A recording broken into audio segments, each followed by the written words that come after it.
At the same time, Europe has invested massively in the infrastructure of connectivity. You have only to look at, of course, the high-speed train networks that now function over much of Western, Northwestern Europe, as well as in Spain and Italy, to understand that the travel time that's very valuable for people, how much that has shrunk. When I was at East Lansing, I knew roughly within 5 minutes, depending upon parking problems, how long it would take me to get to Ann Arbor.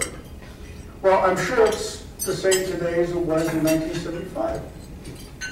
Probably nothing has changed. I don't think it's changed anywhere in the United States. There's no high-speed train, and of course we all know the problems of trying to flame out.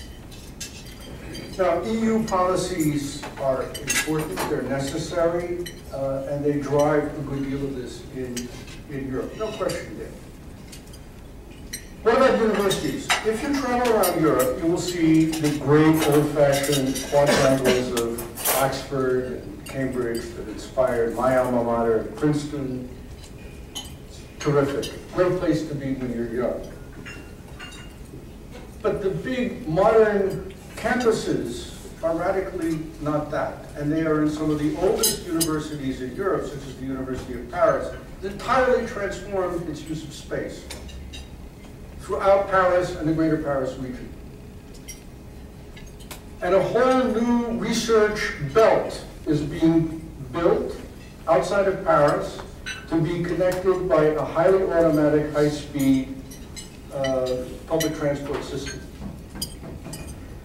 The University of Leipzig, which was in the older quarter of Leipzig, old buildings that needed to be massively renovated. So the new campus for the University of Leipzig is in the middle of the downtown, next to the shopping precinct and the Gewandhaus Opera House. Now, there is no building in Leipzig that is more important than the Opera House. And the second most important probably is the Kaufhof department store. So they're right in the middle. They're exposed to all the currents of the city. Go to Lausanne. And the new tramway line takes you to the campus of the University of Lausanne, which also happens to feature one of the world's most celebrated modern buildings of the last couple of years. And the same goes on in Nantes, it goes on in Grenoble. The whole concept of city planning is partly based on how do we connect the university, the students, and the city together. And this can be done within the city, it can be done on a regional scale. And the research is being applied to this because it makes sense. So obviously, there is something to be learned about how people can build a perspective for a common destiny at that level. We did at the OECD a couple of studies in the 1990s that looked at specific cases where regions had real challenges and the difference that education and the interaction of the education community with the regional made to the outcome. The first was called the Learning City Region, and it was, in fact, the study that became the foundation stone for Pascal. We looked at Jena in formerly Eastern Germany in Thuringia, Poitiers in Western France, the Øresund region of Malmö and Copenhagen in Denmark, Andalusia, and Thames Gateway, southeast of London. All of these places had certain handicaps. A bad image, remoteness, deindustrialization, problems of red tape, getting through the bureaucracy, trying to change anything, low endowments of human capital, and weak governance. And all of this becomes self-reinforcing. We get problems of path dependency. But in each of these places, initiatives were taken. Not the same, not comparable. So our job was to look at the outcomes. What makes a difference? And we found that quality secondary education and high rates of completion of secondary education matters more than the number of university graduates that you have in the region. And it matters more because it's so critical to informal learning that goes on in organizations and firms, which is where a lot of innovation takes place. And not only innovation, but the acceptance of innovation by the workforce. So this is the most positive impact on long-term employment rates, is quality secondary education and completion rates. University R&D adapted to local needs. Strong collective symbols help people bridge differences, get across various divides. And these have to be developed and nurtured. They're not self-evident to be what they are.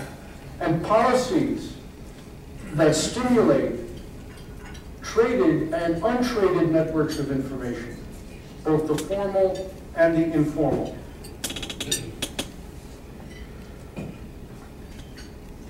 Institutional change and leadership are a precondition.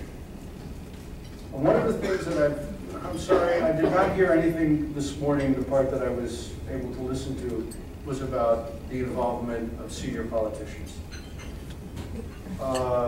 It may be a difference of political cultures. I remember my own experience in Michigan, which was quite negative in this regard. We couldn't get anywhere with state government.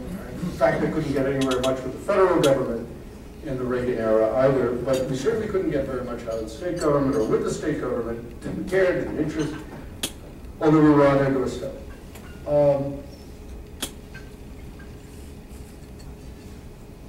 Involving politicians who often are at the end of their careers, which was the case in Poitiers and in Guinea. They had nothing to lose, and they could say the hard things and didn't care how it came out in the ballot box. Or younger people who wanted the success. Doesn't matter. But a politician. And why? Because sometimes, and this is again my memory of the Michigan experience, the critical things that were missing were changes in the laws. And one of the reasons why regional economic development is so difficult in Michigan is because there are certain laws on land use and regional planning are really not good laws. But how do you organize to change the laws? Right? You need a politician to talk to a politician. A professor talking to a politician is not quite the same thing. What I do now is a different world. Right. Then we had another project which is more reflective of the result of clear political leadership, which was called the Urban Renaissance. It was a series of 6 case studies of areas that had significant environmental issues affecting regional development. Most of them was contaminated land, but not always. One case was Canberra, which was very clean, but there the question was, what do you do with a very clean site that's not dirty? Different set of challenges: insufficient funding, poor integration of large-scale projects into citywide contexts, competing pressures, vulnerable to political lobbying, insufficient private sector participation, and not enough attention to health and housing issues. But the things that made a difference: strategic framework, putting environmental benefits first, quality design, which is an issue where I think universities could really make a difference, having a 10-year perspective, and a dynamic, innovative public sector behind you. Back to that. And where were these case studies? Belfast, after the Good Friday Accord. The city region of Glasgow. Canberra in Australia. Krakow and Berlin in its unified form. Now, I mentioned Krakow in Poland, which has Poland's most famous, oldest university. Last